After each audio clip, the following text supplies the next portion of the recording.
Okay, so Yeah. thanks everybody for coming and listening to me and for joining our seminar. This is the first one of the quarter, so I hope that everybody will continue to come. So I'm going to talk about vertex algebras and arc spaces. And I know that most people here are already experts in vertex algebras, so I'll say very little about that.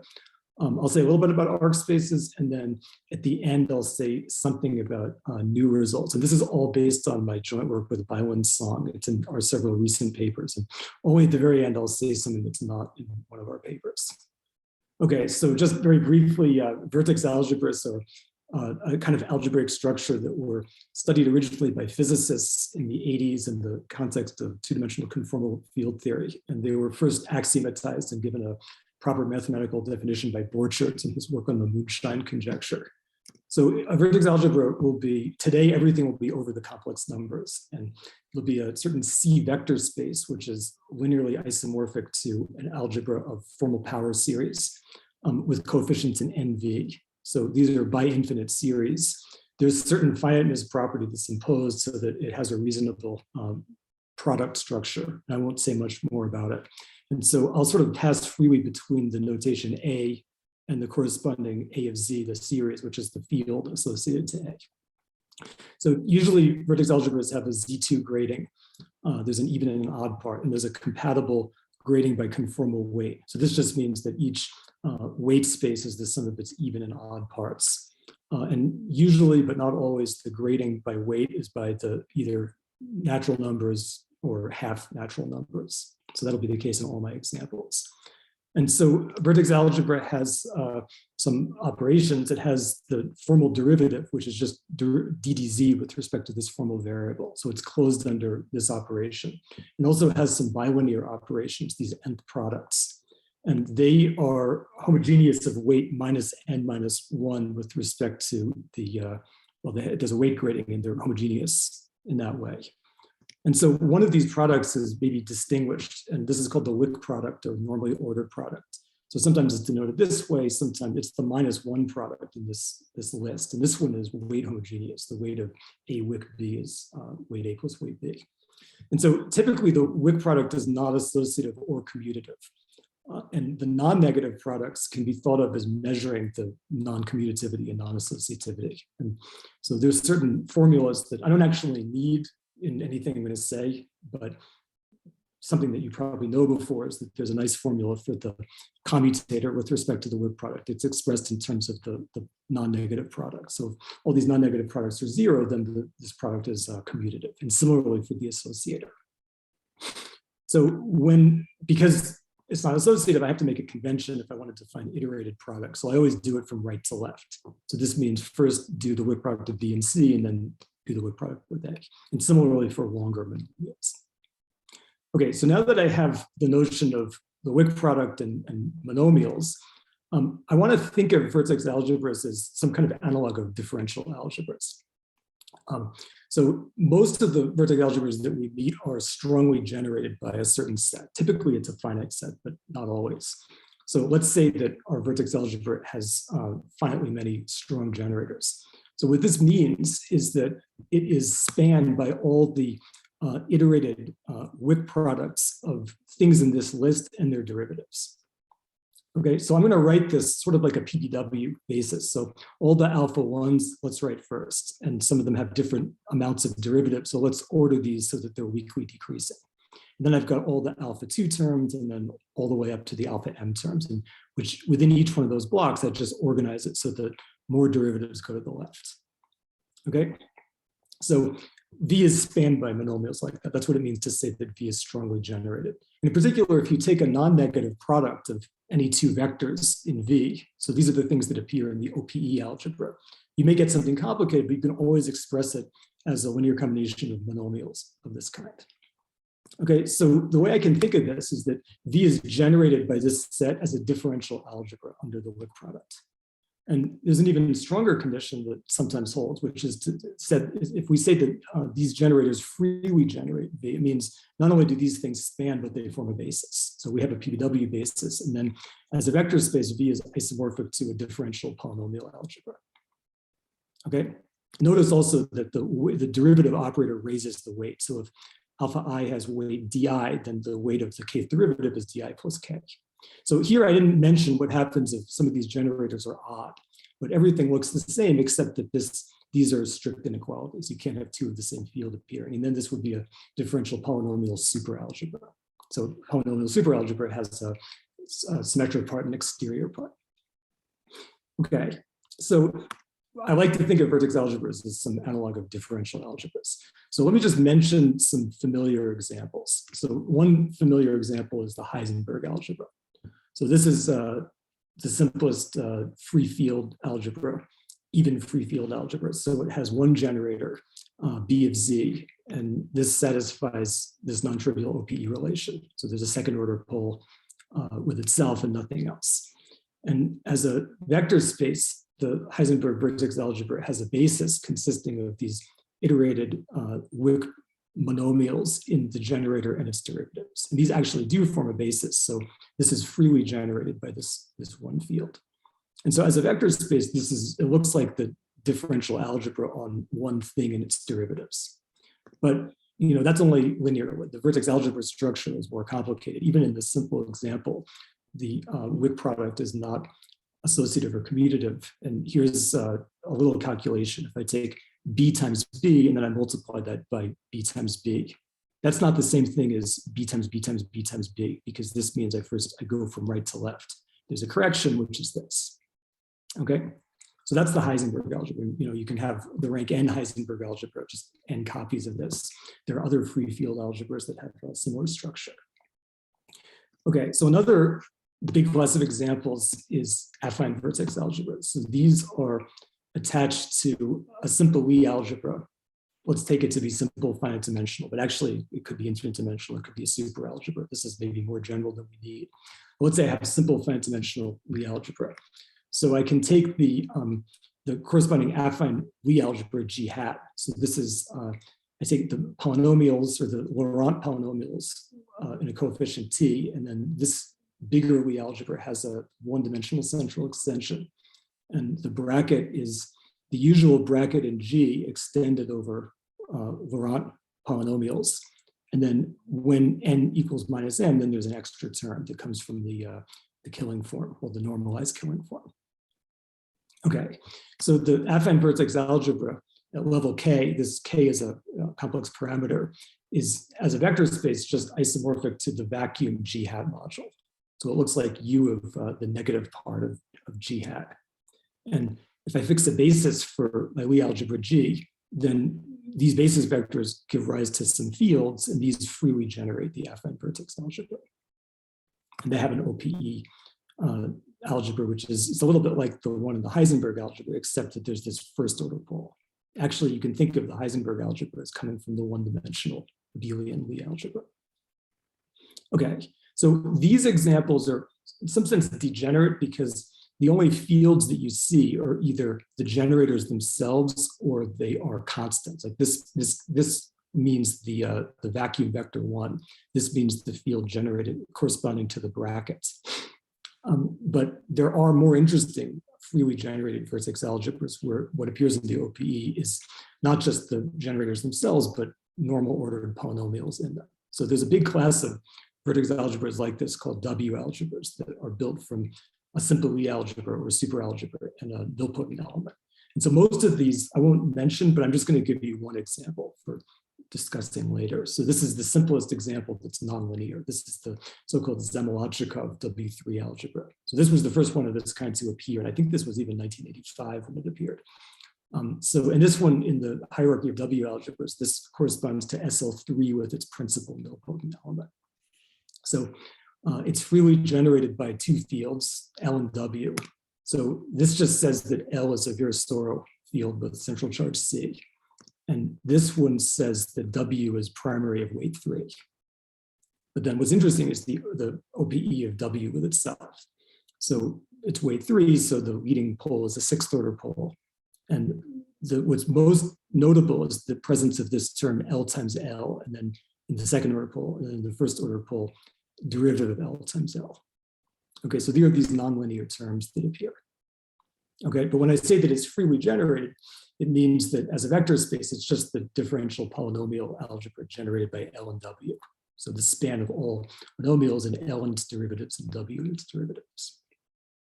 Okay, so those are a few examples. Okay, so there are some constructions from vertex algebras, functorial constructions from vertex algebras to commutative algebras that I want to mention. Well, I'll mention one now, and then I'm going to come back and mention another one a little bit later. So the first one is called Jou's commutative algebra.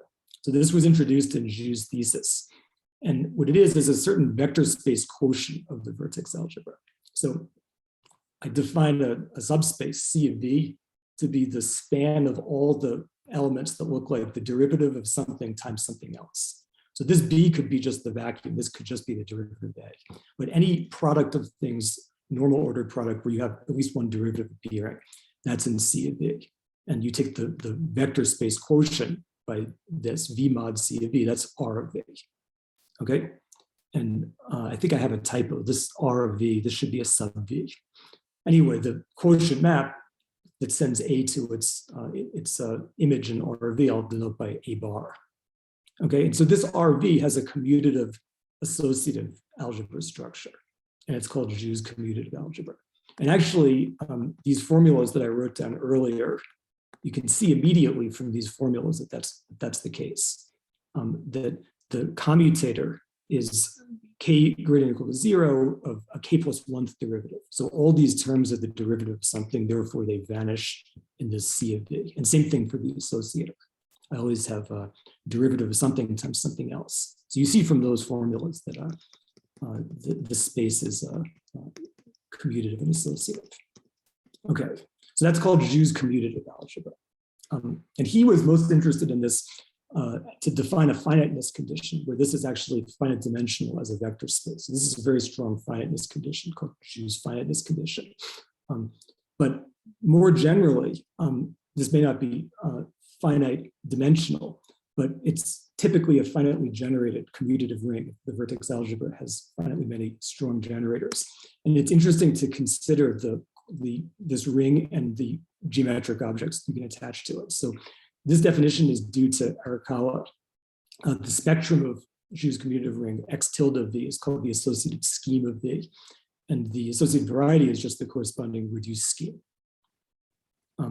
And so I just said a moment ago that if you know strong generators for V, the images of the strong generators in this quotient map will generate RV as a ring. In particular, if the vertex algebra is strongly finitely generated, then you get generators. And then this ring it's finitely generated, and the scheme and variety are finite type. That's the case in most examples. So it's actually important that these are strong generators. It's not necessarily true that if we just have generators for the vertex algebras, they will give rise to generators for these rings, but strong generators do. Okay, so this ring is a lot smaller than the vertex algebra, but it captures certain interesting information. So let me give you a few examples of what Jou's commutative ring looks like. So for the Heisenberg algebra, Jou's commutative ring is just the polynomials in one variable. It's a polynomial ring. There are no relations. All the higher derivatives get thrown out. You're left with just C and B. And the corresponding variety is just the affine line, just the complex numbers. If you take Jou's commutative algebra for an affine, this is a universal affine vertex algebra. There are no relations among the generators. So this is just the polynomials in the generators. This looks like polynomials on G star. And the corresponding variety is just G star, which you can identify. It's G, which you can identify with G star. And similarly, if I take this W3 algebra that I mentioned, Jou's commutative algebra is just polynomials in these two variables, and the corresponding variety is just the affine plane. So those examples are not that interesting. And actually, it's the same for any freely generated vertex algebra. So if the vertex algebra is freely generated, then the Jou's commutative ring is just a polynomial algebra, and the variety is the corresponding affine space. So it's a more interesting construction if V is strongly but not freely generated by C things.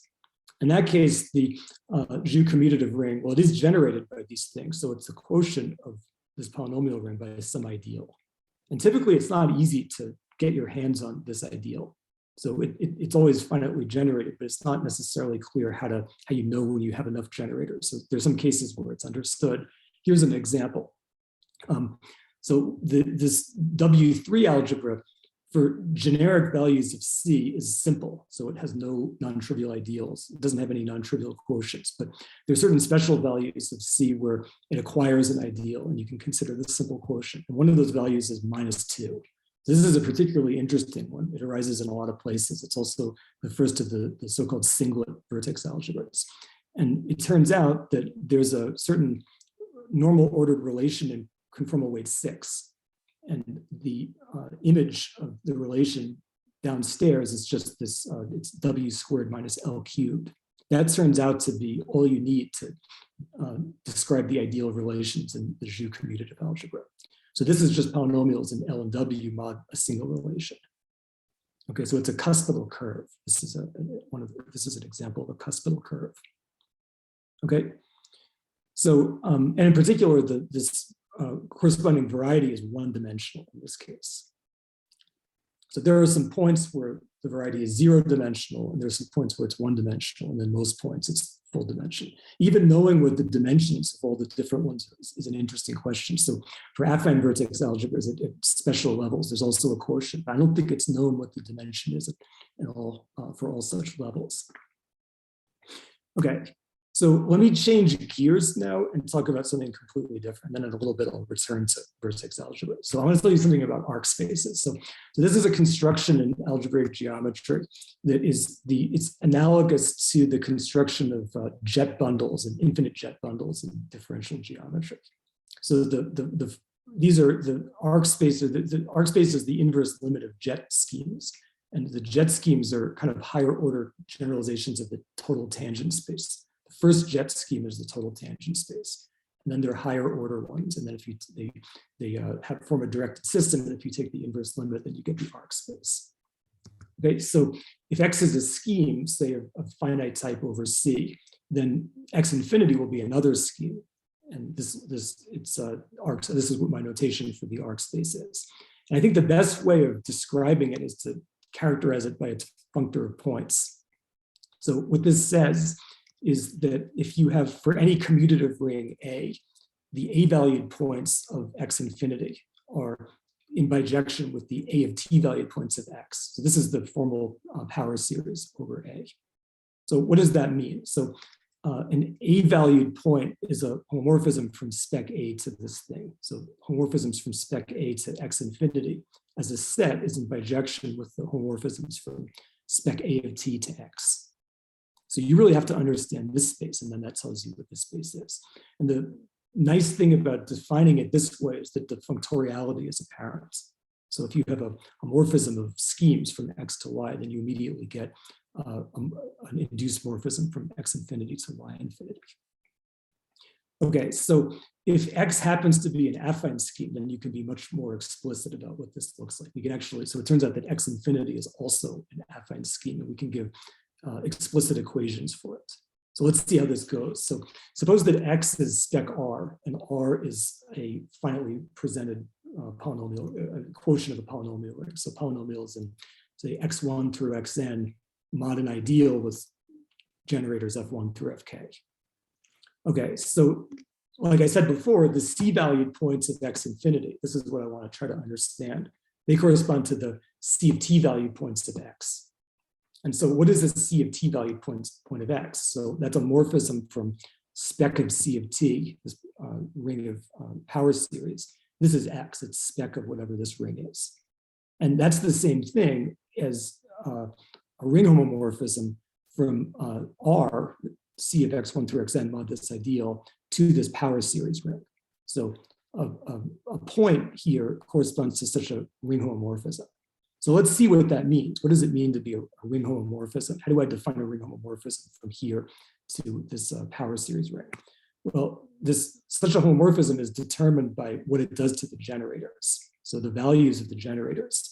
Each one of these generators, phi of xi, the ith generator, is going to be some power series. And let me give some names to the coefficients. So the constant term is xi0, xi1t, xi2t squared, et cetera. So this is just my notation for phi of one of the generators.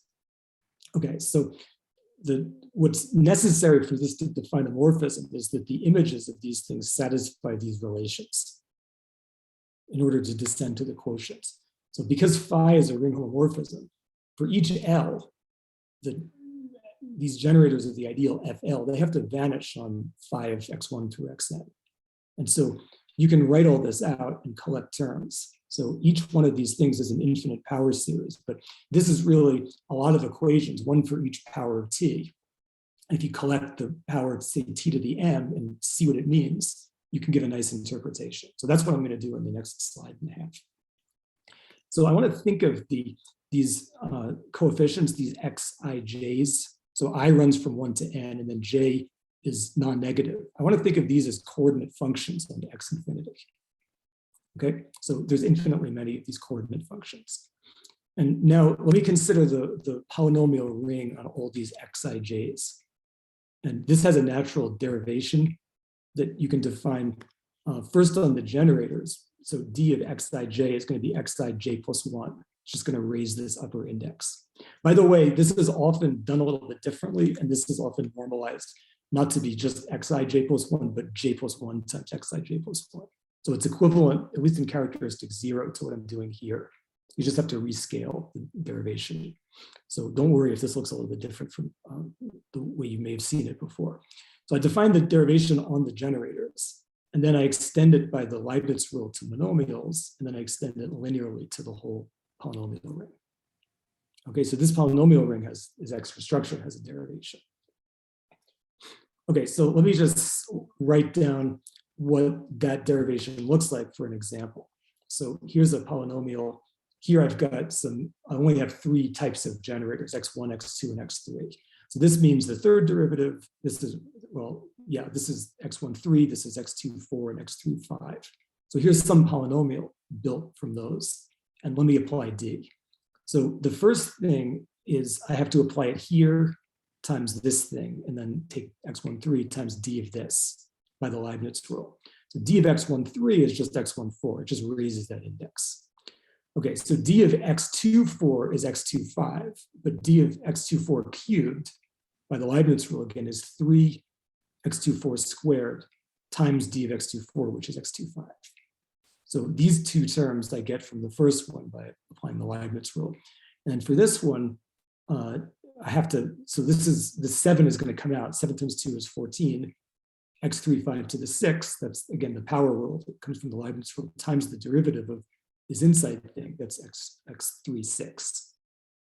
Okay, so that's how this derivation works. Okay, so in particular, I've defined it on all polynomials. So I can apply this d to my generators for the ideal of relations, my f's. And so here's some notation. FLR just means the rth derivative of FL.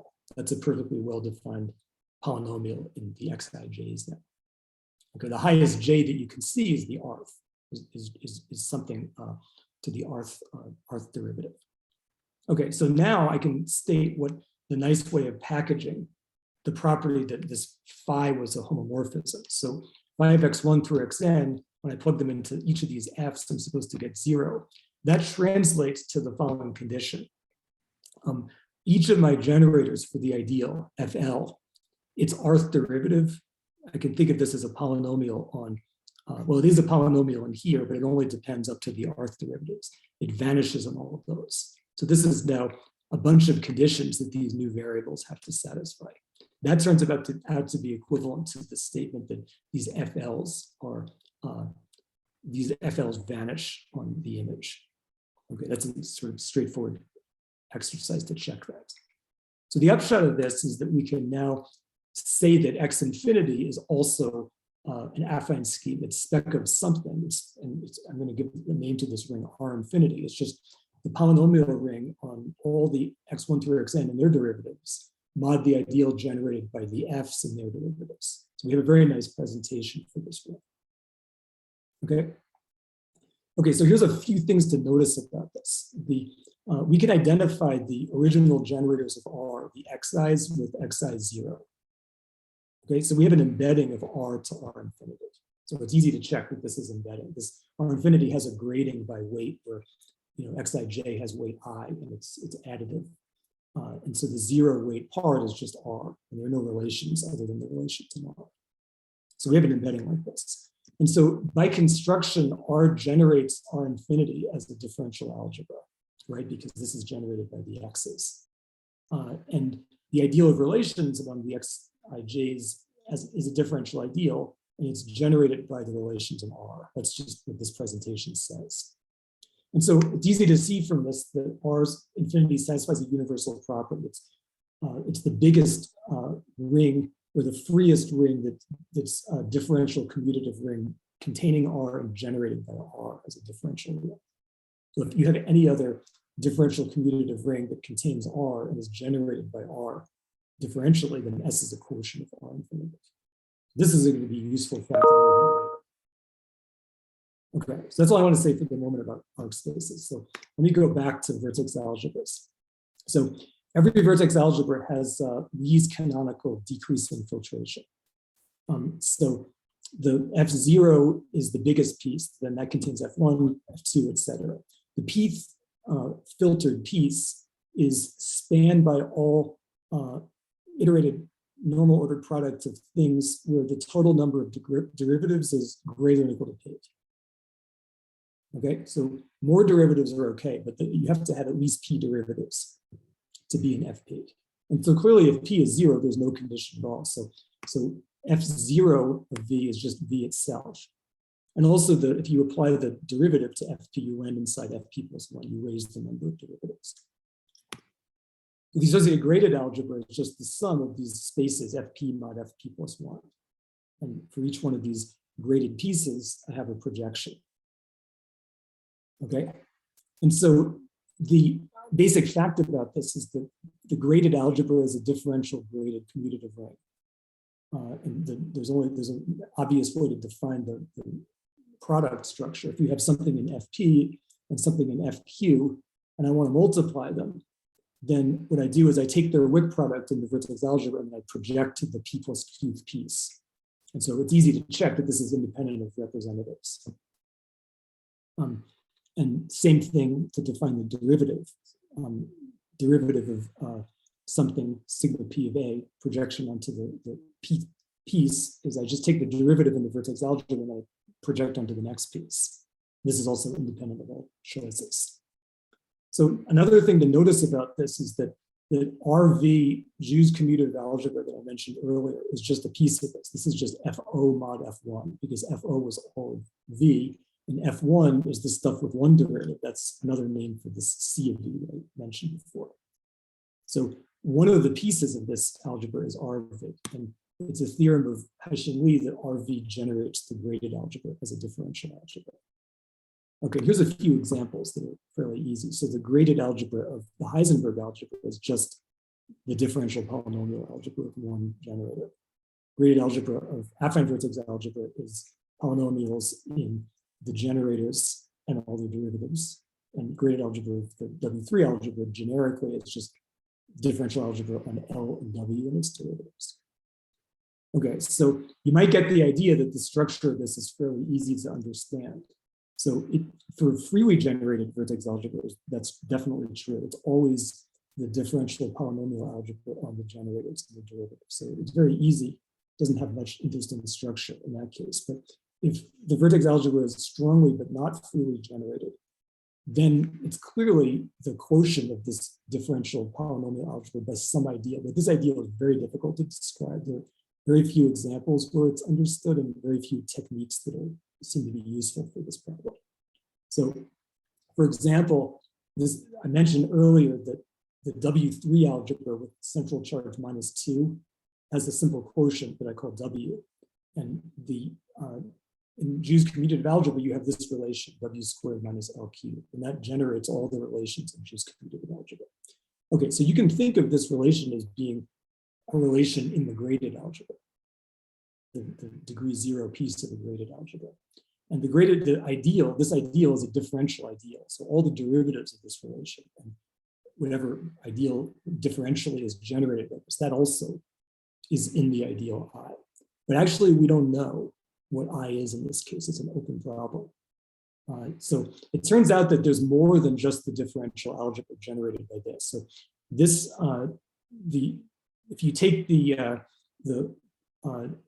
differential algebra generated by this, and you take the polynomials mod this differential ideal, that ring turns out to have nilpotents. It's not a reduced ring. So there's more, the nilpotents. Those nilpotents also vanish in this ideal, but it's not at all clear whether that's everything. It's also not clear what the description of the nil radical is in that case. Okay, so this is a typically hard problem to describe the graded algebra. But there's something that you can say, which is that RV generates the graded algebra as a differential algebra. This is a theorem of Lie. And so the universal algebra generated by RV is this RV infinity. It means that I always have a surjective homomorphism from RV infinity to the graded algebra. So this just comes from the universal property. And you can say this differently also. You can say that the spectrum of the graded algebra is a closed subscheme of the spectrum of this, which is the arc space of RV infinity. It's just another way of stating this. So what the kernel of this is an interesting question. So here's a couple of natural questions that were raised by Arakawa and Moreau several years ago. So one question is, when is this an isomorphism of rings? So this is always subjective, but when is it an isomorphism? And when it is, that has a name that was introduced by Elwani and Van Ecker, and it's called being classically free. So it turns out it's not always classically free. There are plenty of examples where it's not. And so in the examples where it fails to be classically free, there's a weaker thing that one could ask, whether it becomes an isomorphism at the level of reduced rings. So if you get mod out by the nil radical, then is the induced homomorphism an isomorphism? And there are many examples where it fails to be classically free, but it is an isomorphism on reduced rings. In particular, that holds in this example, the example of this W3 algebra. And so also when it fails to be an isomorphism, what can one say about the kernel? So one question that's very natural to ask, this kernel is a differential ideal. That just means it's closed under taking derivatives. So you can ask whether the kernel is finitely generated as a differential ideal. And so this example with W3, we think that it's generated by two things as a differential ideal, but it's an open problem. But so that one we don't know, but there are some cases where this is understood. So let me mention a few known results in the area. So well, if V is freely generated, then this is always an isomorphism. That's very easy. There's not much to say there. Arakawa and Moreau have shown that if V is simple and quasi-Lie, then this is an isomorphism on reduced rings. So the quasi-Lie is a condition that generalizes the C2 cofiniteness condition. And this is a non-trivial statement because you can, if V is non-simple, it's easy to cook up a counterexample where this map fails to be an isomorphism even on reduced rings. So there's definitely some content that holds at the level of reduced rings. So there's also paper of Van Eckeren and Elwani where they showed that phi is an isomorphism for LKSL2 for positive integers case. So this just means the simple affine vertex algebra at positive integer level. And the Virasoro minimal model of Vir2P for odd P, this is also classically free. This map is an isomorphism in those cases. And this is based on some work of Primps and Merman from the 1990s, much earlier work on the structure of, well, it turns out to be the structure of the relevant differential algebras that make these results possible. And also they showed that the other Virasoro minimal models are not classically free. So this is an if and only if statement. So if this one is 3 or more, then they're not classically free. And the first non-trivial example, Vir3,4, they were able to give a complete description for the kernel of this map. So it is finitely generated as a differential ideal. In fact, it's generated by one element that they wrote down explicitly. It's a difficult theorem to prove that that generates the ideal. That, as far as I know, is the first such example where such an ideal was completely described. Okay, so now I'm going to change gears again, and we're going to talk about my work with Bailin, which is looks a little bit unrelated, but it allows us to give more examples of classically free vertex algebra. So in particular, we will generalize this state part 1 not just SL2, but all type C, all SP2N, and all positive integer levels. That will be one thing that comes out. And also OSP1, positive integer levels. And we're also, I won't say much about it, but there's many more examples where kernel of phi is finitely generated as a differential ideal with an explicit description that one can get. Okay, so this story is about the interaction between arc spaces and classical invariant theory. So let's say that G is an algebraic group and V is a G module, finite dimensional G module. So the arc space of the group is also an algebraic group. It's a big unipotent extension of G, and it acts on the arc space of V. So you get an induced action of G infinity on V infinity. So you can consider that first of all, the categorical quotient V mod by G, because this is just the spectrum of the ring of G invariants in C of V. Okay, so the invariant polynomial functions, if you take the corresponding spec, that's what V mod by G is. And there's a quotient morphism from V to V mod by G, which induces a morphism from the V infinity, the arc space of V, to V mod by G infinity. And so we get a morphism from V infinity mod G infinity to V mod G infinity. And it's natural to ask whether this quotient functor and this arc functor commute with each other, or to what extent they commute.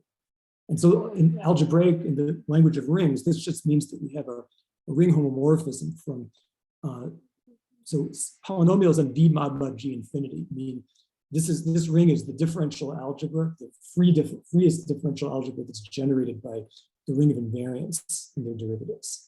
So this maps to the ring of G infinity invariants in this big polynomial ring C, the infinity. And so the same question is, when is this map an isomorphism? So in other words, when are all the G infinity invariants in C and V infinity, when are they generated just by the classical ones? And when are there no further relations among the images of the classical ones? So it turns out in general, this map is neither injective nor surjective. It's quite subtle when this is an isomorphism. So for example, if G is a finite group, this map is never surjective. There's always more invariance here than you can get by taking the classical ones and their derivatives. And also, this ring on the right is clearly an integral domain because it's a subalgebra, it's an invariant subalgebra polynomial ring.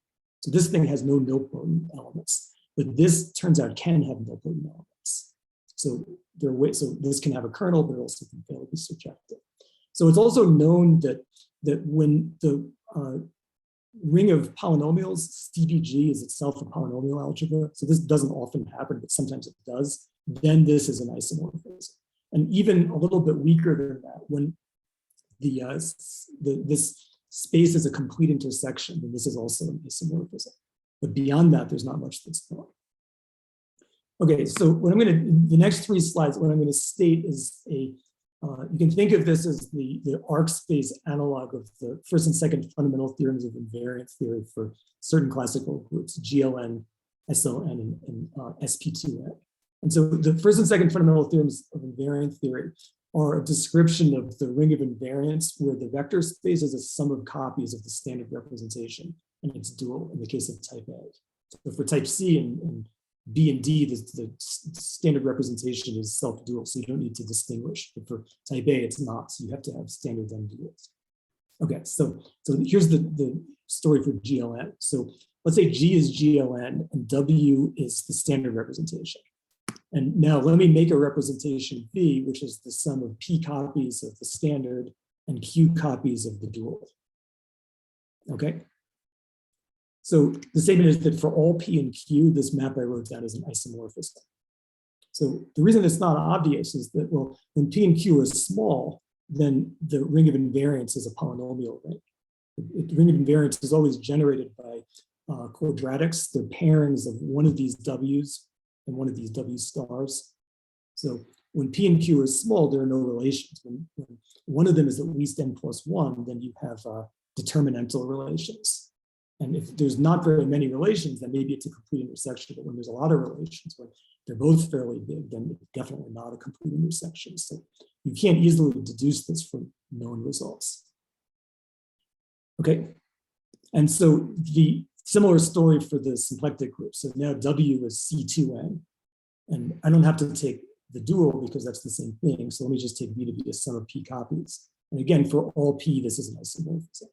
So again, here the relations are quadratic. They correspond to two copies, the two distinct copies, and the relations are Pfaffian.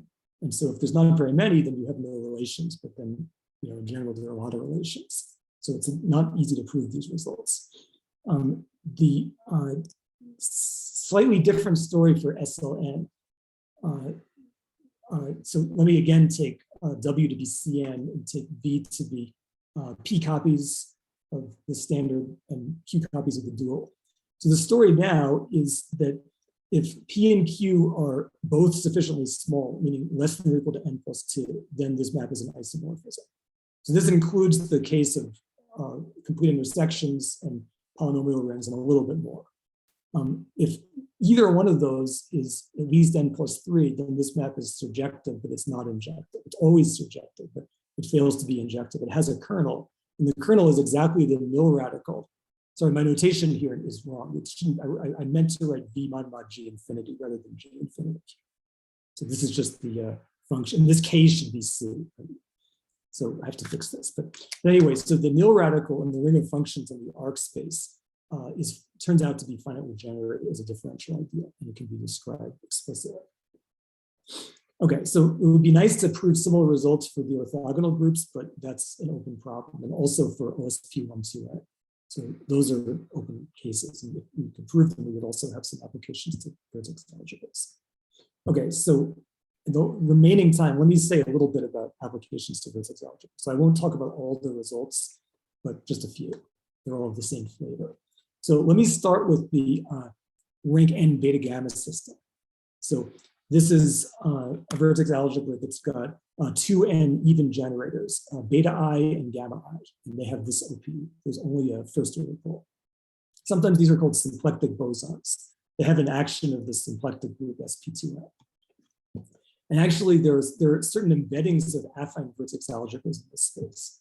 So well, let me take, instead of taking just n of them, let me take n times n of them. So for n and n greater than or equal to 1, if I take the rank nm beta gamma system, there is a Heisenberg action that commutes with an affine SLN at level minus m and an affine SLN at level minus n. Okay. And so the way that this arises is you think of this as being attached to the vector space of n by m matrices. And on the left, there's an action of SLN. On the right, there's an action of SLM. And these actions of the affine Vertex algebra are kind of induced by that. And there's also an action of SP2n at level minus m over 2, which commutes with an action of the SON at level minus 2n. Okay, and these are actually, there's a classical analog of this, where what plays the role of this beta gamma system is the Weil algebra. So this is, Weil algebra is generated by xi and ddxi, where I runs from 1 to mn. And I think of it, again, as this being attached to the vector space of n by m matrices. So this is like the differential operators on the space of n by m matrices. And there's similar actions like this, where this type A version, I have USLN, USLM, and the polynomials in the Euler operator. That acts on the Weil algebra. And there's also an action of USP2N tensor USLM on this. Okay, these are the classical, some of the classical How dual pairs. Okay, so let me introduce some notation. So the images of these, sometimes these are simple. So the image is isomorphic to the universal affine algebra. Sometimes they're not simple, and the image is some quotient. And it's not always the simple quotient. Sometimes it's some intermediate quotient. So just to capture the various things that can happen, let me just denote V tilde of the affine algebra. I'll use that to denote the images of these algebras. And for the rest of this talk, I'm only going to focus on this BC type. Right? So the SP and SO actions. I won't say anything about the type A situation, even though I have some results for type A. Okay, so so one theorem that we can prove using arc spaces is that the coset of this SP type algebra inside this beta gamma system is exactly this SO algebra. So even though, so the tensor product of those two embeds conformally, but it's not completely clear that the coset is not some extension. Actually, it's not. It's only this affine algebra. And this is analogous to a classical statement, which is that the coset or the commutant of the image of this universal enveloping algebra in the Weil algebra is exactly the other universal enveloping algebra. Okay.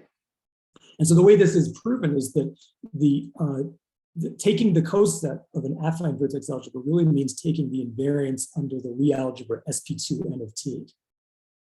SP2N of T is the Lie algebra of the corresponding arc group of the symplectic group. And if you pass to the associated graded algebra here, that problem becomes exactly the problem that we dealt with the invariant theory of arc spaces. Okay, the generators turn out to be exactly the classical ones, which are the generators after you go back from the associated graded to the vertex algebra, they're exactly the things that generate this other affine vertex algebra. Okay, so this was previously known for n equals 1. So when this is an SP2, this was previously known, but not in general, in some work of Adamovich, Katz, and some other people a couple of years ago. Okay, so now let me say something about BC systems. So these are, this is an odd analog of the beta gamma system. So it's also called, this is an algebra of free fermions. So you have odd generators BI and CI. They satisfy OPE relations that look the same. There's a first order pole, but these are now odd. And the associated graded algebra, this is it's a polynomial super algebra. It's a big exterior algebra. Okay, so here's something which is well known. If you take 2NR copies of the BC system, there's an action of affine SP2N and also SP2R at these dual levels, and they commute. And also, if you take NM beta gamma systems, tensor 2NR BC systems, well, this symplectic algebra, there's an action of V minus M over 2 SP2N in the beta gamma part. And then there's this action on the BC part. So if you put them together, you get the diagonal action of SP2N at this level on the tensor product. And then there's a commuting action of this affine superalgebra, OSP M2R. Okay, and so the level here is based on a convention that I'm using where this OSP algebra has an SOM subalgebra, and it's also got an SP2R subalgebra. I choose the bilinear form so that the level of the SP part is the same as the level of the OSP part. This is a convention. It's not the only convention that we can use. Okay. So it's also known that this map 1, this map of these universal affine algebras, descends to the simple quotients. Okay, so it actually factors through these simple quotients. And it's actually a fairly recent result of Ostrich, Rao, and Sun that for all positive integers, these are mutual commutants. So the coset of LR SP2N in this BC system is equal to the other SP algebra, LN SP2N, and of course vice versa. Okay, so this generalizes and also gives a different proof of that result. That for all positive integers n, m, and r, the coset of this SP algebra in this larger space, this BC beta gamma system, is the image of this OSP algebra.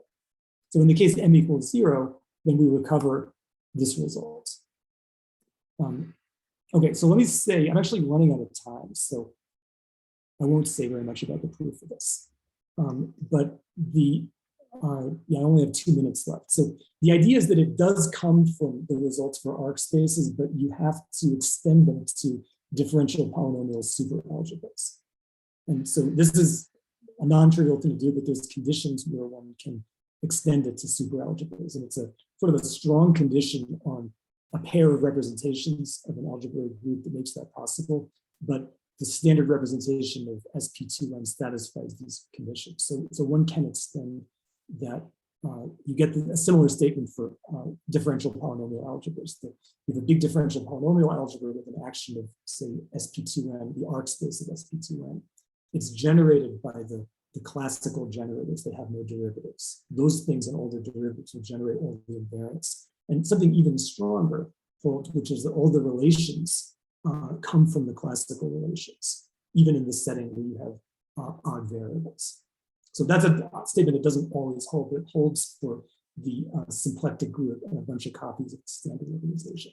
So I have to skip I was going to try to explain that, but I think I don't have time. So let me just give you the punchline, which is that as a consequence of that, we get that Ln sp2r is classically free for all n and r.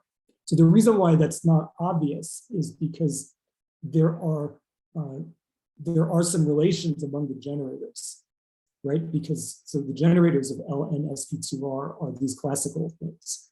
And then there's some relations that come from the fact that we're taking the simple quotient. But how do we know? And there's some relations with no derivatives in the corresponding classical part of the associative graded algebra. And so the fact that all relations come from the classical ones is a consequence of this result that I skipped that says essentially that the arc space result works for odd variables. And so that extends the result of Van Eckert and Alwani in the case of SL2. And the last thing I wanted to say was that so far in my discussion of classical freeness, it's about vertex algebras, not vertex superalgebras. Because I speak of the arc space, it's not clear what that means for superalgebras. But the algebraic statement that you can still take the graded algebra, and it still has the piece which corresponds to Jou's commutative algebra, saying that all the relations come from the classical relations. That makes sense for superalgebras. So that's a reasonable notion of classical freeness for superalgebras. And this was introduced by Anton Mielis' student Hao Li fairly recently. And so the setting so as a result, we get the classical freeness of Ln OSP M2R in a certain range. The reason I have to be a little bit careful of the range is because this map that I wrote down before, let me see where it is. It's not always the case that this thing is the simple quotient, but in a certain range, it is the simple quotient. And that range is exactly when this level is greater than or equal to the critical level. And this is something that's not obvious, but this is a result of, for example, I think it's Thomas Arkawa and Cosets, that you actually can deduce the simplicity of this image. And so we get the classical freeness of these simple superalgebras in the range. In particular, it always holds for Ln OSP1 to m when n is m are positive integers. So I think I'm way past my time, so let me stop here. Thank you. Thank you so much, Andy. Let me stop the recording, and please, if you have questions for Andy, feel free to unmute yourself.